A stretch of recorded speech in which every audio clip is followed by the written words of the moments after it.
नमस्कार। ब्रिटेन के प्रधानमंत्री रहे विंस्टन चर्चिल ने एक बार कहा था कि रूस एक ऐसी पहेली है जो अपने अंदर कई रहस्यों को समेटे हुए है, और यही सच्चाई भी है। अमेरिका के लिए रूस से रिश्ते हमेशा से कभी ना सुलझने वाली पहेली की तरह रहे हैं, लेकिन अब इस पहेली को हल करने की एक और कोशिश हो रही है। अब से चंद घंटे बाद दुनिया के दो सबसे ताकतवर मुल्कों के नेता जो बाइडेन और व्लादिमीर पुतिन पहली बार आमने सामने होंगे, जिस पर पूरी दुनिया की नजर है। लेकिन साल की इस महामुलाकात को लेकर सबसे ज्यादा खौफ चीन में है। इसकी वजह भी आपको बताएंगे, लेकिन पहले गलवान के जांबाजों को याद करते हैं। ठीक साल भर पहले आज ही की तारीख थी जब बीजिंग के कायरो ने एक बार फिर पीठ में खंजर घोंपा था। 14-15 जून की दरमियानी रात को गलवान घाटी में चीन की करतूत से हमारे 20 जवान शहीद हो गए थे, लेकिन शहादत से पहले चीनियों को ऐसा सबक दिया जिसे ड्रैगन की नस्लें ताउम्र नहीं भूलेंगी। गलवान का जर्रा जर्रा हमारे जांबाजों की शौर्य गाथा से आने वाली पीढ़ियों को प्रेरणा देता रहेगा। गलवान में हिंसक झड़प को 1 साल हो चुका है। 1 साल के दौरान दुनिया बहुत बदल गई, लेकिन चीनियों की आदत, फितरत और नियत नहीं बदली। लेकिन अब बीजिंग के वायरस वाले दिमाग की पक्की सर्जरी की तैयारी हो चुकी है।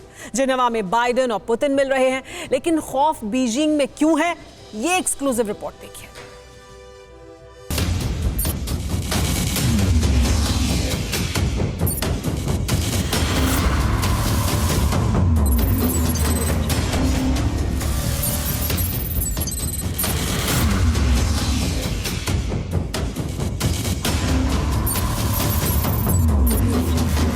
उन्हें क्या कीमत चुकानी होगी? निश्चित रूप से आप देखेंगे कि वो इसकी कीमत चुकाने जा रहे हैं। मैं पुतिन को दूसरों के मुकाबले ज्यादा अच्छी तरह जानता हूं। अगर साबित हो गया कि ऐसा कुछ हुआ है तो फिर तैयार रहिएगा। मैं बाइडेन को इतना ही कहूंगा कि दूसरों पर इल्जाम लगाने से पहले आईना सामने रखना चाहिए।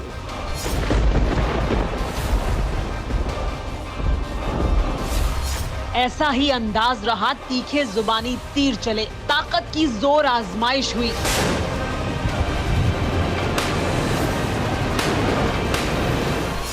बाइडेन डाल डाल तो पुतिन पात पात रहे। अब बारी आमना सामना करने की है, एक दूसरे से हाथ मिलाने की है, लेकिन क्या दिल मिलेंगे?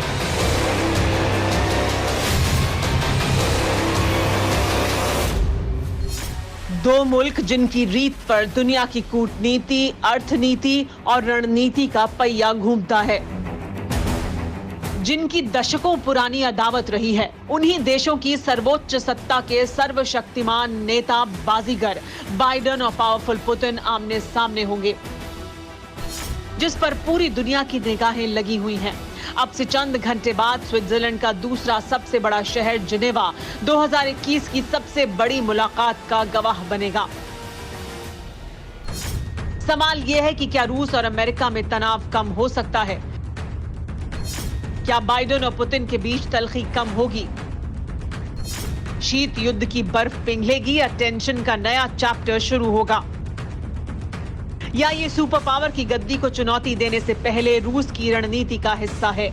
ये सवाल इसलिए क्योंकि बाइडेन और पुतिन की मुलाकात ऐसे वक्त में हो रही है जब अमेरिका और रूस के रिश्ते फिर से शीत युद्ध की दहलीज पर हैं। दोनों देशों में तनातनी सबसे नाजुक दौर से गुजर रही है, इसलिए मुलाकात से पहले ही जुबानी जंग फिर तेज हो चुकी है। बाइडेन ने एक बार फिर रूस को कमजोर करार दे दिया। रूस की अपनी कुछ दुविधाएं हैं जिसका हम जिक्र कर रहे हैं, मसलन अपनी अर्थव्यवस्था की चुनौती से निपटना और कोविड से मुकाबला।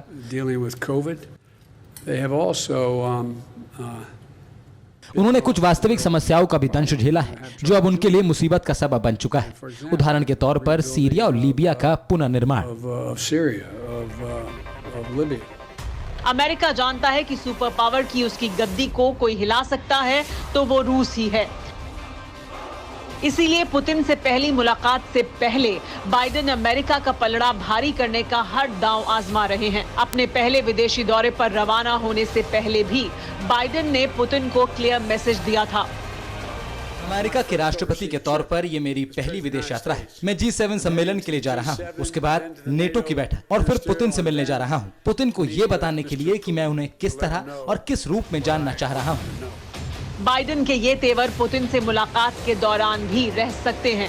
इसीलिए माना जा रहा है कि दुनिया की मौजूदा तस्वीर और हलचल को जिनेवा में होने वाली ये मीटिंग अहम मोड़ दे सकती है। जिनेवा के पार्क डे ला ग्रांज में दोनों नेताओं की मुलाकात होनी है। पार्क डे ला ग्रांज को 10 दिनों तक पब्लिक के लिए बंद कर दिया गया है। क्या अमेरिका और रूस के राष्ट्रपति जिनेवा में 16 जून को जब एक टेबल पर बैठेंगे तो रिश्तों का नया दौर शुरू होगा? क्या दोनों के बीच एक कदम पीछे हटने और 2 कदम आगे बढ़ने को लेकर कोई पहल होगी? क्या दोनों के बीच किसी बड़े समझौते की कोई गुंजाइश बनेगी? पुतिन और बाइडेन का मिलना 2 ध्रुवों के मिलने जैसा है, क्योंकि रूस और अमेरिका एक दूसरे के धुर विरोधी रहे हैं। इसी वजह से साल की इस सबसे अहम मुलाकात पर पूरी दुनिया की नजरें टिकी हुई हैं। लेकिन एक देश ऐसा है जिसकी नींद इस मुलाकात की वजह से उड़ी हुई है।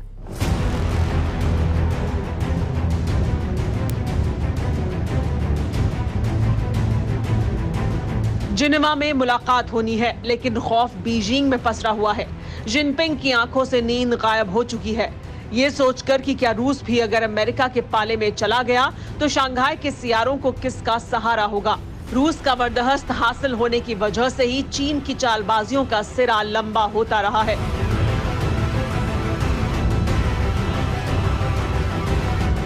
चीन को दुनिया के सबसे घातक हथियार रूस ही देता रहा है।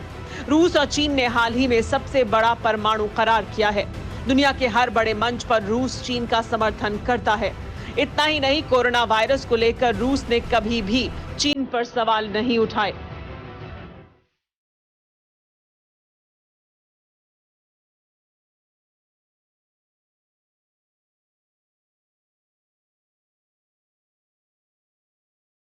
प्रशांत महासागर में रूस के सबसे बड़े युद्धाभ्यास की वजह भी चीन ही है। चीन के कहने पर ही रूस ने 40 जंगी जहाजों के बेड़े को अपनी सरहद से 4000 किलोमीटर दूर अमेरिका को साधने के मकसद से रवाना किया है। इसीलिए चीन को डर है कि अगर बाइडेन और पुतिन की मुलाकात में अमेरिका और रूस में तनातनी कम करने को लेकर कोई करार होता है तो बीजिंग के लिए मॉस्को की राह मुश्किल हो जाएगी।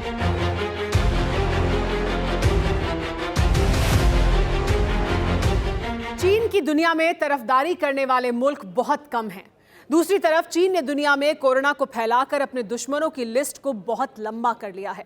लेकिन बाइडेन और पुतिन की मुलाकात से चीन क्यों खौफ खा रहा है, इसकी एक और बड़ी वजह है। 2 महाशक्तियों की ये मुलाकात ऐसे वक्त में हो रही है जब बाइडेन ने चीन की तिजोरी पर पक्का ताला लगाने का पहले ही इंतजाम कर दिया है। ड्रैगन के विस्तारवादी जबड़े को कुचलने के लिए G7 देशों ने कई बड़े फैसले ले लिए हैं। बाइडेन ने सरेआम चीन का नाम लेकर बीजिंग की औकात बता दी। चीन ने बेल्ट एंड रोड परियोजना पर पहल की है। हमें लगता है कि दुनिया भर के देशों की जरूरतों को पूरा करने के लिए ये बहुत कारगर तरीका है। निरंकुशता की जगह ये हमारे उन मूल्यों को दुनिया के समक्ष पेश करेगा जो आज हमारे लोकतंत्र की जरूरतें हैं। अमेरिका ही नहीं, दुनिया के ताकतवर देशों ने चीन के खिलाफ ऐसा महा प्लान तैयार कर लिया है जिससे यकीन मानिए आने वाले वक्त में आपको चीन का दर्द सुनाई देगा। कोरोना के कोहराम के बाद से ही चीन के दुश्मनों की लिस्ट कई गुना लंबी हो चुकी है। अमेरिका समेत तमाम मुल्कों की चीन के लिए जितनी नफरत बढ़ी, मॉस्को से बीजिंग का फासला उतना ही कम हुआ। पुतिन खुलकर जिनपिंग के साथ हैं। 16 जुलाई को पुतिन और जिनपिंग की मुलाकात होनी है। मुलाकात में रूस और चीन के बीच नए समझौते हो सकते हैं। रूस जानता है कि अमेरिका को सुपर पावर की गद्दी से बेदखल करना है तो चीन को साथ रखना जरूरी है। उसी तरह चीन को अगर अमेरिकी चाबुक से बचना है तो पुतिन की पहरेदारी जरूरी है। इसीलिए चीन की नजर जिनेवा पर है। सवाल यह है कि अगर अमेरिका और रूस में पुरानी रंजिश की बर्फ पिघलने की गुंजाइश बनती है तो चीन पर क्या असर हो सकता है। कोरोना को लेकर रूस भी चीन पर दबाव बना सकता है। चीन को दुनिया के साथ पारदर्शी रिश्तों का प्रेशर होगा। दुनिया में चीन की इकोनॉमी का वर्चस्व कम हो सकता है। जिनपिंग जानते हैं कि रूस भले ही चीन को सपोर्ट करता हो, लेकिन जरूरी नहीं है कि ऐसा ही होता रहे। इस बात की कोई गारंटी नहीं है कि बीजिंग के सिर पर हमेशा मॉस्को का हाथ रहे, लेकिन ये सिर्फ कयास है जिसकी क्लियर पिक्चर 2 महाशक्तियों की महामुलाकात के बाद ही सामने आएगी।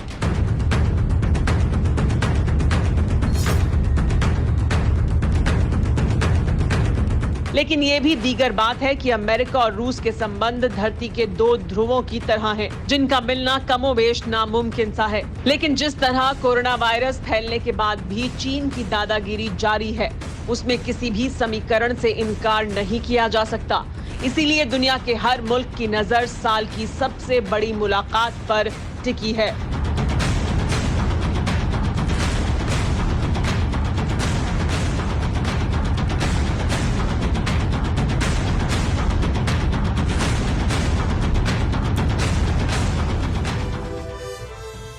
अमेरिकी राष्ट्रपति जो बाइडेन रूस के साथ रिश्ते सुधारकर पुतिन से बड़ा खतरा बन चुके चीन पर नकेल कसना चाहते हैं। बाइडेन उस अमेरिकी सोच को बदलना चाहते हैं जिसमें कहा जाता है कि अमेरिका इतना ताकतवर है जो रूस और चीन के साथ एक साथ निपट सकता है। ऐसे में अगर मुलाकात में बात बनती है तो ये नए अध्याय का आगाज होगा। वैसे अमेरिका के दोस्त माने जाने वाले इजराइल में नए अध्याय की शुरुआत हो चुकी है। नेफ्ताली बेनेट इजराइल के नए प्रधानमंत्री बन चुके हैं, लेकिन एक चेहरा बदलने से दुनिया में बहुत कुछ कैसे बदल सकता है, इस रिपोर्ट में देखिए।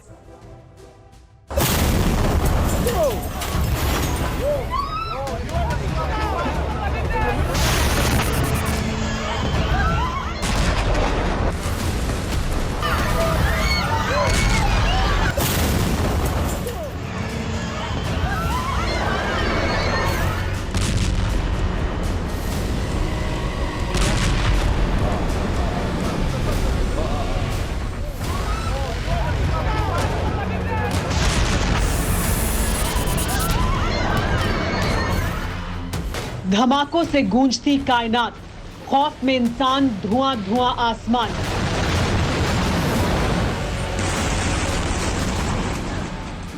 कोई नहीं जानता था कब, कहां और कैसे आसमान से बारूद बरसने लगे, कब मौत का दृश्य दस्तक दे दे।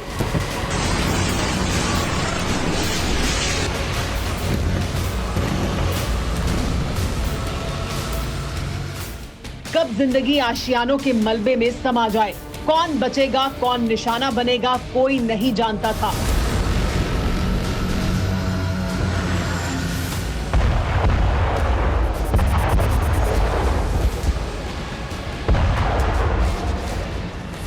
ग्यारह दिन तक इसी तरह, ठीक इसी तरह धरती के एक हिस्से में बारूद बरसता रहा।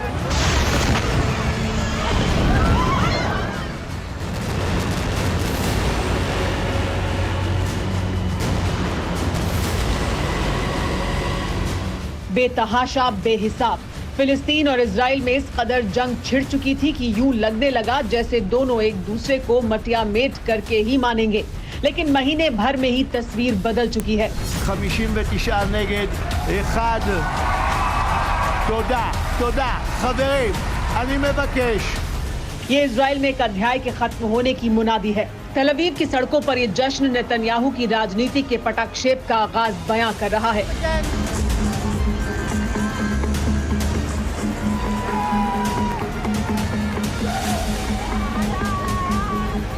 12 साल बाद मिडिल ईस्ट के सबसे ताकतवर मुल्क की सत्ता पर नए हुक्मरान काबिज हो चुके हैं।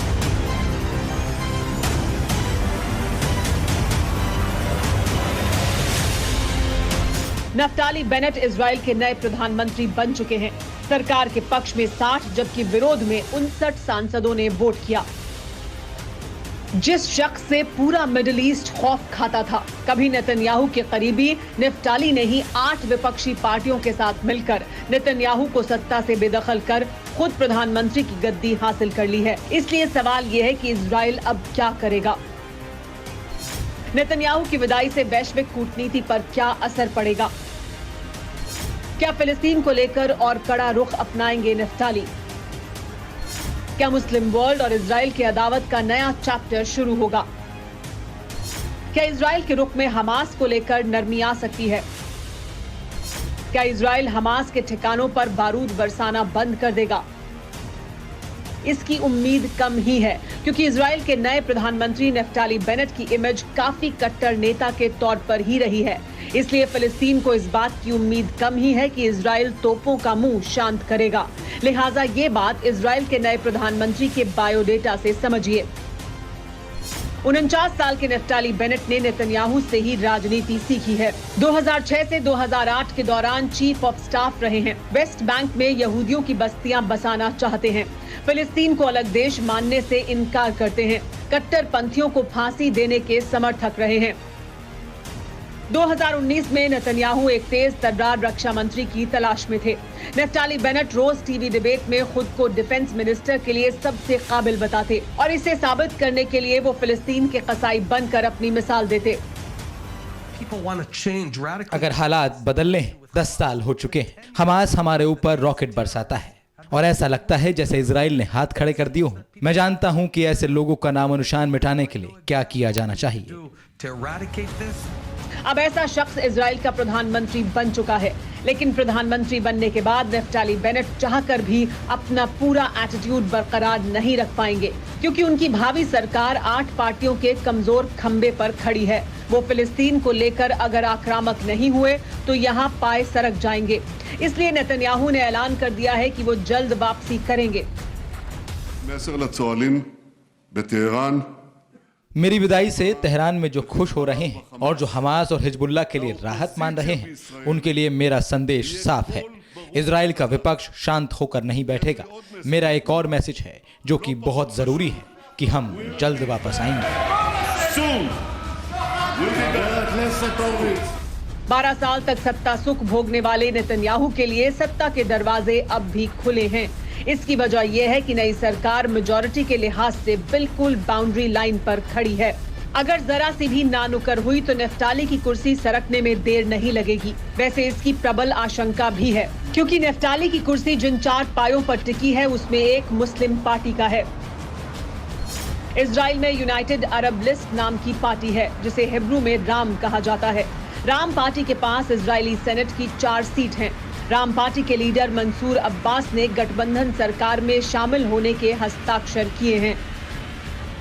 लिहाजा बेनेट के हर फैसले पर मंसूर अब्बास साथ हैं, लेकिन कितने दिन रह पाएंगे इसकी कोई गारंटी नहीं। दोनों लीडर 2 ध्रुवों पर खड़े हैं। मंसूर अब्बास फिलिस्तीन समर्थक हैं, जबकि नेफ्टाली फिलिस्तीन को देश ही नहीं मानते। नेफ्टाली पूरे वेस्ट बैंक को इजराइल का हिस्सा मानते हैं। इन मान्यताओं में कोई तब्दीली भी नहीं आएगी, क्योंकि जो विवाद सदियों से नहीं सुलझा उसे सुलझाना इन दोनों लीडरों के बस का नहीं है। यानी वो दिन ज्यादा दूर नहीं है जब हमास से लेकर हिजबुल्लाह के ठिकानों पर बारूद बरसेगा।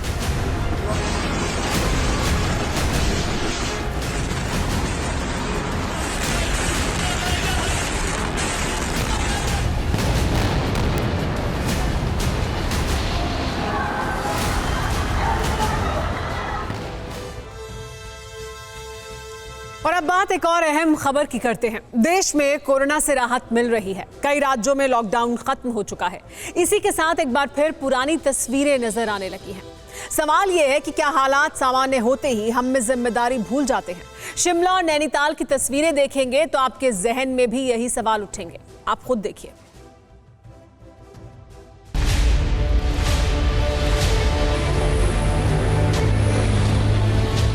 सड़क पर आवाम खुशियां पार, सड़कों पर गाड़ियों की कतार। आजादी ही तो है ये, दुनिया को दहलाने वाले चीन के पाप से आजादी। हर पल सहमते सिसकते खौफ के पलों से आजादी। महीनों से 4 दीवारी में कैद घुट घुट कर जीते रहने से आजादी। लेकिन ये आजादी कहीं फिर से बंदिशों की बेड़ियों में ना जकड़ ले। पता है ऐसा क्यों कह रहे हैं? उन्हें इन तस्वीरों से समझिए। लॉकडाउन क्या हटा, जांच में छूट क्या मिली? शिमला का हाईवे जाम हो गया। ये जो गाड़ियों की कतार देख रहे हैं, कोई चंडीगढ़ से, कोई दिल्ली से, कोई अमृतसर से तो कोई अंबाला से पहुंची है।